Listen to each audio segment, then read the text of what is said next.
దేవుడు నా ప్రార్థన ఆలకించట్లేదు అన్న వాళ్ళకి సమాధానం ఇది. దేవుడు నా జీవితంలో కార్యాలు చేయటం లేదన్న వాళ్ళకి సమాధానం ఇది. ఏంటది? దేవుడు పాపుల మనవి ఆలకింపడని ఎరుగుదుము. అది నువ్వు పాపం చేస్తా, దేవుడు నా సాయం చేయట్లేదంటే ఎలా చేస్తాడు?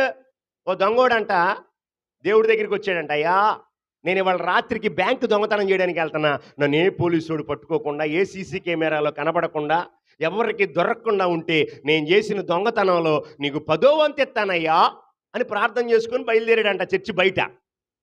దేవుని దూతలను పంపించేసి పోలీసు వాళ్ళందరూ కళ్ళు కప్పేసి సీసీ కెమెరాలు మొత్తం చెడిపోయి పాడైపోయి వీడిని చక్కగా తాళాలు గుత్తాడికి ఇచ్చి లోపలికి వెళ్ళి తెరుచుకొని తీసుకొని తెచ్చి నువ్వు ఇచ్చే దొంగతనం చేసి తెచ్చిన ఆ దశంభాగం కోసం నా యేసయ్య కకృతి పడేవాడు కాడు. దేవుని గట్టికి స్తోత్రం చెప్పండి. ఆలకిస్తాడా ఆడి ప్రార్థన?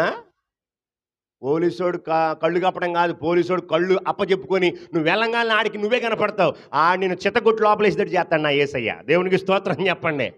పనికి మాలిని ప్రార్థనలు చేసేసుకొని వెళ్ళిపోయి, యేసయ్యా ఏంటయ్యా చెప్పలేను కదయ్యా, 50-50 అన్నా కదయ్యా, ఒక ₹1,00,000 దొంగతనం చేస్తే 50-50 అన్నాగా, ఏంటయ్యా ఎట్టా చేసావు, నువ్వు జైల్లోకి వెళ్ళంటే కుదరదు. ఏమండే, ఆయన దగ్గర వ్యాపారం కుదరదు.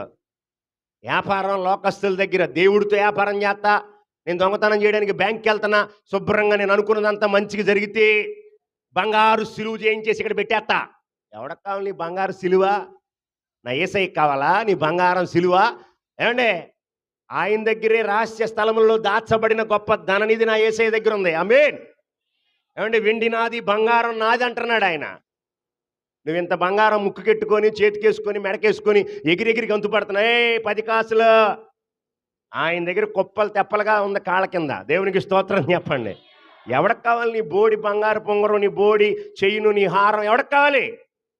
నువ్వు ఇచ్చేటువంటి డబ్బుల కోసం నా యేసయ్య నీకు సాయం చేస్తాడు అనుకుంటే అది నీ అవివేకం. చాలామంది ప్రార్థనలు ఎలా ఉంటాయంటే, ఇది చేస్తే నేను అది చేస్తా, నువ్వు ఇచ్చేయి, నువ్వు ముందు మార్చు, నా బతుకు మార్చేసి ఓ ఆకాశంలో నుండి రేకులు పగిలిపోయి స్లాబ్ పగిలిపోయి ₹1,00,00,000 మూట వచ్చి పడిపోవాలి, నెత్తిమే పడితే పోతావు పైకి. దేవునికి స్తోత్రం చెప్పండి. కొంతమంది ఇలా ప్రార్థన చేయగానే అలా కార్యం జరిగిపోవాలంట. స్లాబ్ బద్దలు కొట్టుకొని అపార్ట్మెంట్లో ఉన్న స్టేర్లన్నీ టప టప టప టప టప టపమని బద్దలు కొట్టుకొని ఫస్ట్ ఫ్లోర్లో ఉన్న వచ్చి అక్కడికి వచ్చి పడాలి. ఆ పైన ఉన్న వాళ్ళందరూ పోయినా పర్లా. ఏంటి నీ ప్రార్థన? జాగ్రత్త ప్రియ సహోదరి సహోదరులారా. ప్రార్థన చేయగానే అద్భుతం జరిగిపోవాలి. మరి ప్రార్థన చేయడానికి వచ్చి నువ్వు పరిశుద్ధంగా బ్రతకవే, ప్రభుకి ఇష్టంగా జీవించవే, దేవునికి అయిష్టమైన వాటిని విడిచిపెట్టవే.